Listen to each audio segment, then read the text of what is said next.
Agora, eu acho que também dá pra gente fazer um paralelo pegando todo esse pacote do que a gente tá falando, porque eu queria perguntar pra vocês o quanto vocês acham que esse modelo clube associativo ainda é prejudicial para a vida financeira do Palmeiras, porque hoje o clube social do Palmeiras se autossustenta, antigamente dava até um certo prejuízo e às vezes rolava aquele negócio, né, que o futebol tá salvando o clube. Hoje não, o clube social se sustenta, mas a questão é que, por exemplo, uma das outras grandes reclamações da oposição é o fato do diretor de marketing do Palmeiras hoje, por exemplo, ser um cara estatutário.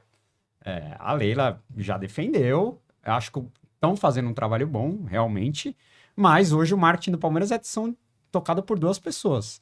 Então, assim, o quanto vocês acham também que. Porque o mesmo cara que precisa vender uma imagem de patrocínio, ele tá pensando também na festa junina do clube, entendeu? Então, eu queria. Porque muita gente é favorável a separar, a separação, né? E não é tão simples. Normalmente SAF separa, E né? não é tão simples pelos conchavos políticos, por toda aquela coisa que a gente sabe, né? Mas, enfim, queria que vocês falassem sobre isso, e se vocês veem em algum momento o Palmeiras conseguindo separar o futebol do clube social. Eu acho que não precisa fazer uma separação, mas CNPJs diferentes, pelo menos para ter uma equipe que cuide só do futebol e uma que cuide da ginástica, da festa junina, da bote, enfim.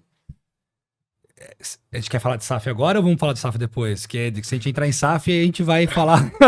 Vamos falar primeiro dessa Então, podcast separação. de SAF. Vamos falar dessa separação Vamos falar, primeiro, social se a gente e... falasse, porque a fatídica pergunta que todo mundo, meu clube deve virar SAF ou não, Não, se a gente entrar nessa pergunta... E só fazendo um PS aqui, eu não tô querendo criticar o marketing do Palmeiras, acho que estão fazendo coisas muito legais, o Palmeiras Pay, né, o Palmeiras alavancou o sócio torcedor também por conta disso, né, tá quase batendo 200 mil sócios hoje. O clube tá fazendo coisa, mas poderia muito mais. O Palmeiras, acho que até para corroborar com a outra pergunta, isso. acho que a torcida tem que comemorar mais, né, a escalabilidade do Palmeiras Pay do que ranking de torcida, né? Porque você começa a aumentar os seus níveis de engajamento e você percebe que algumas pessoas que não tinham acesso aos produtos e serviços do clube começam a consumir pelo menos alguma coisa com o clube. Sim. Então, o número mais expressivo aí do Palmeiras Pay acho que chegou a 200 mil, né? Super impressionante, que acho que ele dá 6 meses do plano verde, alguma coisa nesse sentido. Então, acho foi um golaço aí dessa diretoria. É sempre sobre contratar, né, profissionais ou deixar estatutários, é sempre uma discussão, né? Se o estatutário ele tem competência para gerir de fato o marketing, ele continue, né? E você não precisa gastar dinheiro com... Para quem não sabe, né? As pessoas em geral não conhecem. Parece óbvio, essa discussão aumentou muito. Acho que vale a explicação. Clubes associativos que não tiveram a abertura de uma SAF, né, e por consequência a venda de uma participação ou majoritária ou minoritária, elas são clubes associativos sem fins lucrativos. Então, quer dizer que no final do dia o lucro não é distribuído a ninguém, ele volta para ser reinvestido no próprio clube. Então, é bom falar de maneira mais simples, porque a galera não entende, né? E, em geral, esses clubes associativos, como é o Palmeiras, como é o Corinthians, como é o São Paulo, como é o Santos, como é o Vasco... Opa, Vasco não, né? Como é o Flamengo, o Vasco voltou a ser associativo. Vasco nem dizer o que é, mas... Associativo. Então, o clube, eles geralmente têm uma linha de gestores estatutários, que são elegidos na gestão, junto com o presidente ou a presidente.